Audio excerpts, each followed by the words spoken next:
9 महीने हमारे मुल्क का जो सियासी डिस्कोर्स है और या हिस्टोरिकल डिस्कोर्स है उसको भी तब्दील कर दिया।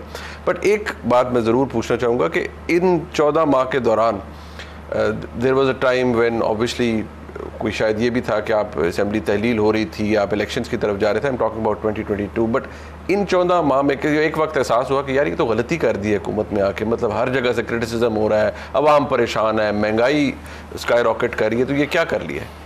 ये बात आपकी बिल्कुल बड़ा इम्पोर्टेंट सवाल है आपका कि ये सब ये सवाल उठाते थे कि भाई आपने इन हालात में हुकूमत क्यों ली।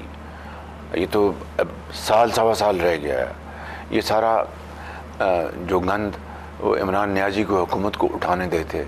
मैं समझता हूँ कि ये नहीं को हमको आइंस्टाइन है, लेकिन जो ज़िम्मेदारी का तकाज़ा ये था, हुब्बुल वतनी का तकाज़ा ये था कि एक शख्स जिसने पाकिस्तान की खारजा पॉलिसी को तबाह कर दिया था, चीन, सऊदी अरेबिया, यूएई, कतर और जितने पाकिस्तान के दोस्त हैं उनके साथ ताल्लुकात यानी पस्ती की बिल्कुल सबसे निचली सतह पे चले गए थे।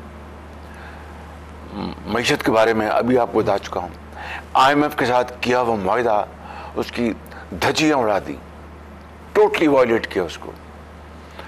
करप्शन के दिन रोज़ उसके स्कैंडल आते थे। मैं चीनी स्कैंडल की बात करूं, या मैं गंदम के स्कैंडल की बात करूं, या मैं कॉटन के स्कैंडल की बात करूं, या मैं BRT, मालम जब्बा, कितने बड़े स्कैंडल थे जो कि पाकिस्तान को बिल्कुल उसकी जड़ों को काट रहे थे।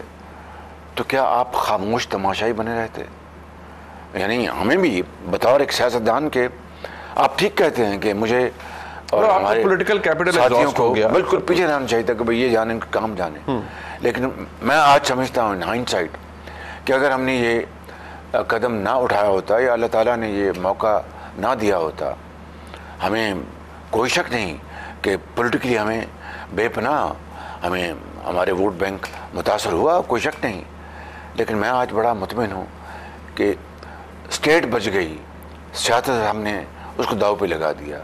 ताल्लुकात अपने इंतहाई बरादर ममालिक से उसको बहुत हद तक उसको नॉर्मल सतह पे ले आए। चीन के साथ अपने ताल्लुकात जो बहुत ज़्यादा उसमें खलील आ चुकी थी, इमरान नियाज़ी की हुकूमत ने पाकिस्तान दुश्मनी की कोई कसर नहीं छोड़ी। चीन के ख़िलाफ़ भरी मीटिंग्स में वो इल्ज़ामात लगाते थे ऐसे ऐसे बेहुदा कि मैं यहाँ पर बयान नहीं कर सकता।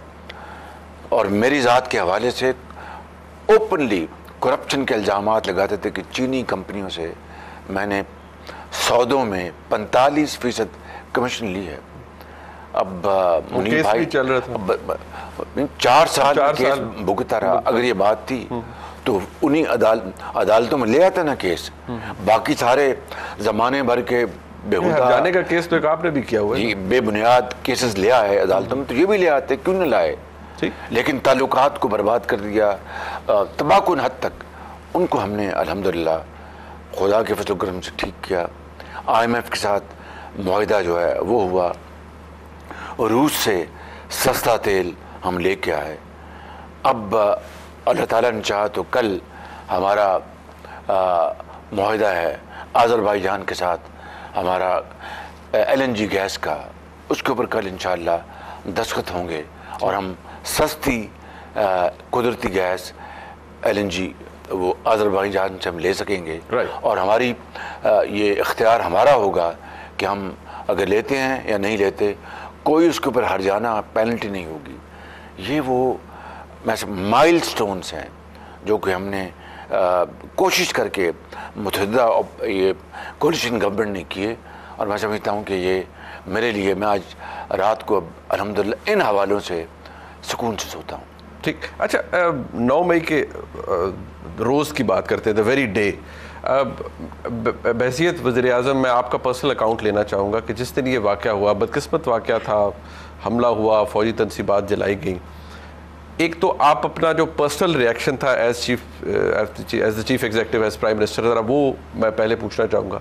और जो आपका पहला इंटरेक्शन हुआ, नेचुरली शोदा के रेलिक्स तोड़े गए, जलाए गए, बेहुरमती की गई, फौजी तनसीबात को आग लगी, तो जो आपका पहला इंटरेक्शन था विद मिलिट्री लीडरशिप, वो क्या सेंटिमेंट था उस वक्त? 9 मई का वाक़या बदतरीन मुल्क दुश्मनी का वाक़या था और इसमें मुमासलत है 27 फरवरी 2019 को जब हिंदुस्तान के बमबारों ने पाकिस्तान पर हमला किया तो हमारे शाहीनों ने उनको मार गिराया और अभिनंदन को गिरफ्तार कर लिया गया। ये पाकिस्तान के अंदर से साजिश हुई पाकिस्तान के ख़िलाफ़ और उसके सरगना इमरान नियाज़ी और उनके हवारी थे। फ़र्क ये था कि वहाँ पर दुश्मन के बॉम्बर्स आए, यहाँ पर इमरान नियाज़ी उनके जत्थों ने हमले किए अफवाज पाकिस्तान की तनसीबात पर, सिविलियन इंस्टॉलेशंस के ऊपर, और इसकी पूरी तैयारी की गई जो कि कई माह या 1 साल 1.5 साल पर मुहित थी। और मैं समझता हूँ कि उस दिन पूरा पाकिस्तान अश्कबार था और ये कोई मामूली वाक़या नहीं था। ये फ़ौज के अंदर ये कू कराने की एक इंतहाई कभी हरकत की गई।